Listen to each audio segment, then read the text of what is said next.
কিছু করবো আমি নিজে কঠিন কিছু করি নাই, কঠিন কিছু বাদ দিয়ে বুয়েটে চান্স পেয়ে গেছি। পজিশন খারাপ ছিল না, 500 আশেপাশে ছিল। ঢাকা ইউনিভার্সিটির জন্য কোনো প্রিপারেশন নেই নাই, এই বুয়েটের পরীক্ষা দিয়ে খালি পরীক্ষা গেছি। ওইটাও পজিশন 500 আশেপাশে ছিল।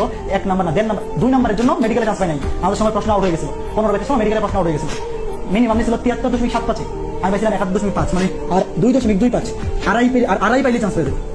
প্রশ্ন আউট না হইলে হয়তো হয়ে যেত। তো আমি যেহেতু কঠিন কিছু না পড়ে চান্স পেয়ে গেছি, আমি আবার ওই চিন্ময়ের মতো অত হাই লেভেলে চান্স পাই না। চিন্ময় কিন্তু বুয়েটে স্ক্যান করা ছেলে, 100-র ভিতরে পজিশন ছিল। চিন্ময়, তারপর ওই যে রাকিব, আমার গ্রুপে ম্যাথ আপলোড দেয়, ম্যাথের কিছু ভিডিও আমার গ্রুপে না সব গ্রুপে দেয়। কাজী রাকিবুল ইসলাম, রাকিব হাসান নেবি, ওর পজিশন দেখছো বুয়েটে 13তম না, বুয়েটে 7ম, ঢাকা ইউনিভার্সিটিতে 13তম। এদের কোয়ালিটি ভাই অন্য লেভেল। ধরো আমরা যারা মিডিয়াম লেভেলে চান্স পেয়েছি বুয়েটে 500 আশেপাশে পজিশন, ঢাকা ইউনিভার্সিটিতে 500 আশেপাশে। আমি নিজেকে মনে করি মিডিয়াম কোয়ালিটি স্টুডেন্ট, একটু কষ্ট করছি চান্স পেয়েছি। আমি ওই যে একদম টপ লেভেল থাকে না, বুয়েটে যারা র্যাঙ্ক করে, র্যাঙ্ক মানে এই যে 50-এর মধ্যে থাকি, এরা ভাই অন্য লেভেলের ট্যালেন্ট। আমি ওই লেভেলের ট্যালেন্ট না, আমার কাছে ওই লেভেলের ট্যালেন্ট পাইবাও না কিছু। কিন্তু আমার কাছে বাবা কেমনি মিডিয়াম লেভেল থেকে চান্স পাওয়া যায়, কারণ আমি সারা জীবন মিডিয়াম লেভেলের স্টুডেন্ট ছিলাম। মিডিয়াম লেভেলে পড়াশোনা কইয়াই চান্স পেয়ে গেছি। আমি পড়াশোনা করতাম বাইশা, আমি চিন্তা করতাম যে 1 ঘন্টা পড়লে কিভাবে বেশি আউটকাম পাওয়া যায়, বুঝছো? এমনি চিন্তা করে চান্স পেয়ে গেছি। তো তোমরাও যদি এমনি চিন্তা করো, একটু পড়ো, চান্স পেয়ে যাবে।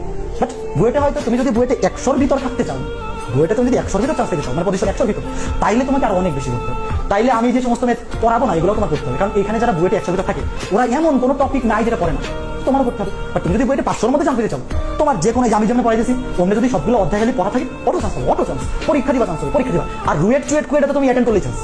আমার এমন কিছু স্টুডেন্ট, এগুলো আবার যে ভিডিও বানাই ছাড়ো না, এমন কিছু স্টুডেন্ট, আমার স্টুডেন্ট আমি ডিরেক্ট পড়াইছি, এমন কিছু স্টুডেন্ট রুয়েট কুয়েটে সিএসিতে পড়ে, এরা যে কোথাও চান্স পাবে আমি এটাও ভাবি না। এদেরকে খালি আমি যে সবটাই পড়াইছি, এরা পড়ছে চান্স পেয়ে গেছে। এদের মাথায় কোনো এক্সট্রা ট্যালেন্ট কিচ্ছু নাই। এদেরকে যদি ওই ম্যাথ, কমন ম্যাথের বাইরে এক্সট্রা কোনো ম্যাথ দেওয়া হয়, একটা ম্যাথ পারে না, খালি সকল টাইপ করছে, পরীক্ষায় তো হুবহু 60% কমন করে যায়, আর 60% পাইলেই চান্স। সিএসি পাবে, রুয়েট কুয়েট সিএসি হয়ে গেছে।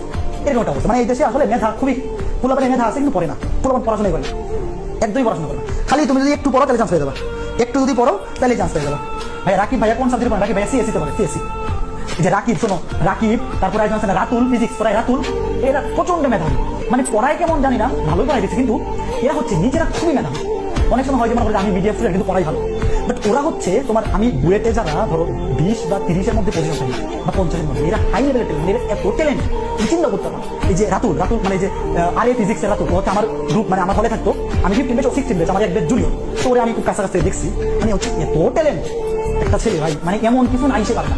এই যে রাকিবুল প্রচন্ড ট্যালেন্ট, চিন্ময় কিন্তু র্যাঙ্ক করা স্টুডেন্ট, এত ট্যালেন্ট গুলো। কিন্তু আমি ভাই মিডিয়াম স্টুডেন্ট, সারা জীবন পড়াইছি মিডিয়াম স্টুডেন্ট। আমার কোনো স্টুডেন্ট এখনো পর্যন্ত বুয়েটে 100-র মধ্যে চান্স পায়নি, সব চান্স পায় 300, 600, 700, 800। এমআইএসটি চান্স পেয়ে রুয়েট করে তো পরীক্ষা দিয়ে দিচ্ছে, কিন্তু আমার কোনো স্টুডেন্ট আমার মধ্যে বুয়েটে 100-র মধ্যে টিকায়নি। এটা আমার একটা কষ্ট। তোমরা কেউ টিকলে সেই কষ্টটা যাইতো। তোমরা কেউ যদি 100-র মধ্যে ঢুকতে পারো বুয়েটে, তাহলে আচ্ছা আমি বলতাম যে না, আমারও একজন বুয়েটে 100-র মধ্যে র্যাঙ্ক করা স্টুডেন্ট আছে। দেখো এখন আমরা